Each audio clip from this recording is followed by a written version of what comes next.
Family is always a place where we seek love and support, but sometimes the line between responsibility and fairness becomes a difficult conflict to resolve. My sister, after years of struggling to have a child without success, turned to our parents for financial support for an IVF treatment. Although they had helped her once before, she continued to seek additional financial assistance. When our parents hesitated but eventually agreed, I couldn't stay silent. A heated argument erupted between my sister and me, leading to harsh words and deep wounds. I believe I was simply speaking the truth, but does that make me cruel and insensitive? Or am I just standing up for fairness within our family? My sister is 28 years old this year and has been married to my brother-in-law for 6 years. Both of them are mature, have stable jobs, and are eager to build a small family of their own. However, that desire has not been easy to fulfill. For the past 3 years, she has been trying to conceive but has never achieved the expected results. From tracking her menstrual cycle and using natural fertility methods to consulting specialists, she has done everything she could. But no matter how big her hopes were, the reality remained the same. She still couldn't have a child. After numerous unsuccessful attempts, 18 months ago, my sister and her husband decided to pursue IVF, in vitro fertilization. This is an expensive treatment, but for couples struggling with infertility, it represents their biggest hope. The problem is that the cost of one IVF cycle is not cheap. Even though my sister and her husband have stable incomes, they couldn't afford the entire amount on their own. So, they turned to my parents and asked for financial support. My parents are both retired. They no longer have a primary source of income aside from their pensions and some savings set aside for their later years. However, out of love for their daughter, they decided to allocate a portion of their savings to help her.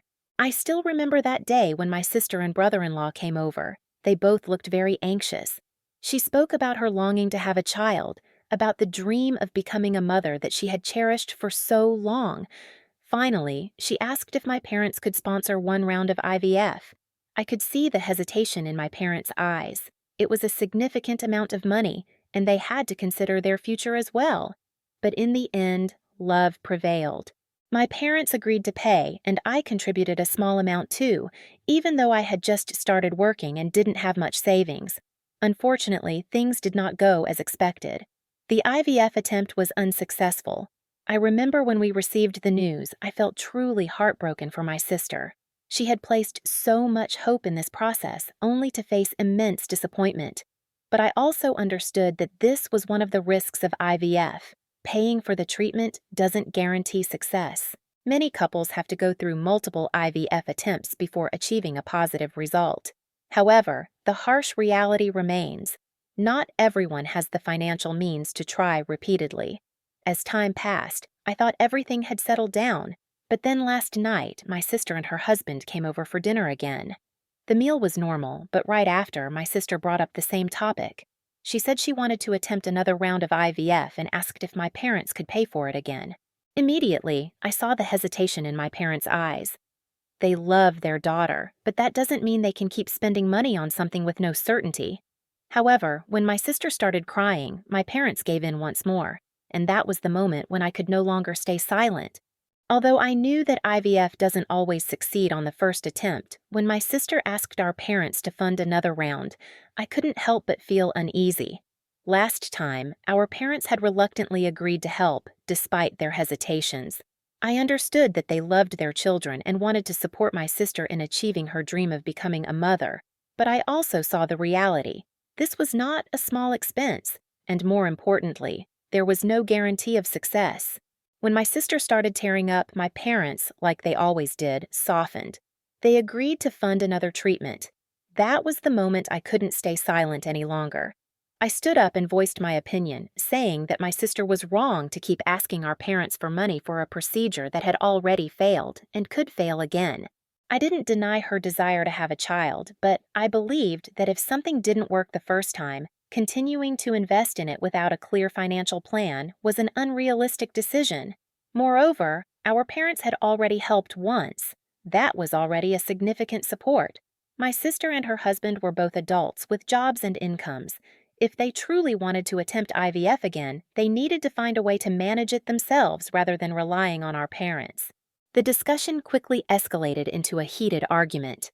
My sister was furious and told me that this was none of my business, that I couldn't understand what it felt like to long for a child but be unable to conceive. I understood her pain, but I also saw the financial pressure she was placing on our parents. So I voiced what I believed was reasonable. If she couldn't afford IVF on her own, it meant she also wasn't financially prepared to raise a child. Having a baby isn't just an emotional desire, it's also a huge financial responsibility. If a couple couldn't even afford a single round of IVF, how could they ensure they'd have enough money to raise a child for decades to come? My words enraged my sister. She yelled at me, saying I was interfering in her life and that I had no right to decide whether she should be a mother or not. I could see her husband sitting beside her, silent and visibly uncomfortable. Perhaps he also realized how difficult this situation was and didn't want to escalate it further, but his silence only made me more frustrated. I didn't want to hurt my sister, but I also couldn't stand by and watch our parents continue to spend money that should have been saved for their retirement on something with no guarantee. My parents tried to intervene, saying it wasn't my money and that I had no right to decide how they spent it. But I disagreed. I pointed out that, in essence, this was like giving a huge gift to one child but not the other. If they were willing to spend such a large sum on my sister, wouldn't it only be fair for me to receive an equivalent amount? My words only added fuel to the fire. My sister immediately objected, saying this wasn't a gift, but a medical treatment. She compared it to our parents paying for chemotherapy if she had cancer, asking whether I would demand an equal share of money in that situation. I truly felt that comparison was unreasonable. Cancer is a life-threatening illness, whereas infertility, though emotionally painful, is not a mortal danger. I told her that directly, which only made her more furious. She accused me of dismissing her pain while I was simply trying to state the truth. Having a child is a desire, not a survival necessity. The tension in the room became unbearable. I could see my mother growing anxious and my father looking exhausted. And then, what I had dreaded happened. My sister burst into tears. Her husband finally stood up, embraced her, and led her out of the house. At that moment, I wondered, was I too harsh? Was I truly wrong for saying things that no one else wanted to say? After my sister and her husband left the house, the room sank into a heavy silence. My parents looked exhausted, probably because they didn't want to witness such a heated argument between their children. I knew my words might have been too blunt, that they might have hurt my sister, but I still believed I wasn't wrong. I didn't oppose her desire to have a child. I understood it was her deepest longing. But constantly asking our parents for money to pursue a method with no guaranteed success, especially when they had already helped once before, was something I couldn't accept. My mother, looking worried, was the first to speak. She said I shouldn't have been so harsh with my sister, that I needed to understand how much pain she was in because she couldn't have a child. I sighed, trying to keep my emotions in check, and replied that I fully understood her pain, but that didn't mean our parents were obligated to pay for every attempt she wanted to make. I emphasized that our parents also needed to take care of themselves in their old age, and their savings weren't limitless. If they helped my sister this time, who could guarantee she wouldn't ask for more if IVF failed again? My father, who had remained silent until now, suddenly stood up. He looked at me, then at my mother, as if weighing something in his mind. Finally, he spoke, his voice firm and resolute. "Enough. Everyone, sit down." My mother and I obeyed quietly. He continued, speaking more slowly this time, as if making sure everyone in the room understood every word. He looked toward the door where my sister and her husband had just left and sighed. "I love her dearly," he said, "and I know she's suffering. But I can't keep paying for things that have no certainty. We helped once, and that was reasonable. But now, I think it's time for her and her husband to handle their own lives." I sat in silence, feeling a certain relief hearing my father say this, not because I wanted to abandon my sister, but because I knew my parents needed someone to stand by them and help them understand they weren't obligated to continue providing financial support in this situation. My mother still didn't seem completely convinced, but she didn't argue either. She simply nodded quietly, as if finally realizing the truth, that they couldn't keep spending their savings on my sister's dream of motherhood. I thought the matter would end there, but I was wrong. The next morning, my phone buzzed with a flood of messages from my sister. The words on the screen were filled with anger and resentment. "You're a horrible person. You interfered in something that wasn't your business and ruined my chance of becoming a mother. You have no right to decide this. Mom and Dad could help me if they wanted to, but you stepped in and changed their minds. Do you have any idea how desperate I am? Do you know how it feels to watch others have children while I can't?" I sighed, feeling a wave of exhaustion wash over me.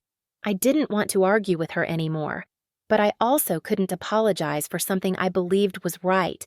I picked up my phone, hesitated for a long moment, then finally replied, "I understand your pain, but I can't stand by while you keep asking Mom and Dad for money. They helped once, and that was enough. If you truly want another IVF attempt, you and your husband need to find a way yourselves. I didn't destroy your chance of becoming a mother. I simply voiced what everyone else was thinking, but too afraid to say." I hit send and put my phone down. I didn't know how long this would last. I didn't know if my sister would ever forgive me, but I knew I had done the right thing, even if it made me the villain in her eyes. The days following the argument, the atmosphere in my family became more tense than ever. My sister didn't reach out, and I didn't initiate contact either. I knew she was still angry, and I didn't want to dig deeper into that painful conversation. My parents, though silent, carried a quiet worry. I could see it in my mother's eyes, in my father's sighs every time he looked at his phone and saw no messages or calls from my sister. I tried to continue with my normal life, but there was still a heavy feeling in my heart. I knew I had done the right thing, but being right didn't mean not causing pain. My sister had been desperately longing to have a child, and even though I never intended to take away her hope, my actions had still made her feel like she was being cornered. Then one day, as I returned home after a long day at work, my mother handed me her phone and said, "Your sister texted us." I took the phone, my heart pounding as I read her messages. The anger was gone. This time, her words carried more sadness than resentment. "I understand now. I can't expect Mom and Dad to support me forever, but that doesn't make it any less painful. All I have ever wanted in life is to be a mother, and now it feels like that dream is slipping further away." I sighed. This was not a victory. I had never seen this as a battle to determine who was right and who was wrong. I just wanted my sister to understand that our parents couldn't keep sacrificing for her, but at the same time, I knew what she was going through wasn't easy. My mother looked at me with hopeful eyes. "I think you should text your sister." I nodded. It was time for me to take the first step toward her. I typed a long message, carefully choosing my words. "Sis, I'm sorry for making you sad. I never meant to hurt you, but I am genuinely worried about Mom and Dad. I know you're struggling, and I wish there was something I could do to help. I don't think you should give up on your dream of having a child, but I hope that you and your husband can find a way to make it happen without relying on our parents. If there's anything else I can do for you, I'm always here." I hit send, not knowing if she would reply. But at least I had tried. A few hours later, just as I was about to go to bed, my phone vibrated. It was a message from her. "Thank you. I still need time, but I understand what you're trying to say. Maybe I was too desperate to see how much pressure I was putting on Mom and Dad. I just don't know how to move forward, but I will try." I let out a relieved breath. The cracks weren't fully mended yet, but at least we had started a real conversation. I knew my sister's path ahead wouldn't be easy, and our relationship would take time to heal. But I hoped that no matter what happened, we would still be family. And despite our differences, we would always be there for each other, one way or another.